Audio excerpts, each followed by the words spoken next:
How does the WHO collaborate with Cabo Verde to ensure that they can sustain this achievement of being malaria-free? Yes, the first thing is that once you're certified as a country, it doesn't mean that you stop your activities.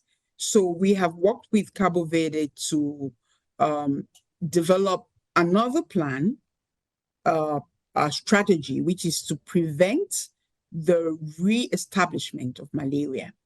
And in that plan, it takes really strengthening the health system, the laboratory systems to properly diagnose, train the doctors, nurses, train surveillance officers, train vector control teams to be able to monitor cases that could be suspected for malaria, but on the vector space also identify that there are no infected mosquitoes in the country. So that plan also has a set of activities that ensures that there is no re-establishment, but more so, we expect the country to keep reporting every year that they have 0 cases. And each year we'll expect the country to report the number of cases they have registered. Of course, we expect them to have imported cases from different countries, and Cabo Verde has been exposed to those importation of cases coming from neighboring countries. But once the cases come, they are labeled as imported cases and investigated to make sure they're imported. And in case there's a local case, an indigenous case which arises from the country, that is where we have to put together all the strategies to make sure that those cases are treated very early so that they do not establish new communications through the vectors. So reporting and monitoring is very key.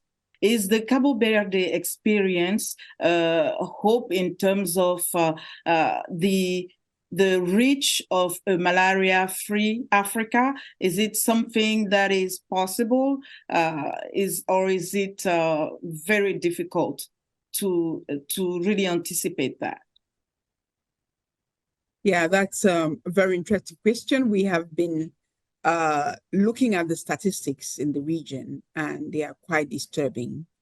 They're disturbing because in terms of cases, the cases have been increasing rather than decreasing. Nonetheless, we have a few countries which are like Cabo Verde, targeted for elimination. We have about 6 of the countries in Africa. They're among the 25 countries globally that have been identified as being able to eliminate malaria by 2025. That is the end of next year. So we have countries like with low transmission. We can cite Botswana, Eswatini, South Africa, those countries. And there's even an island countries such as Sao Tome, Principe, Comoros.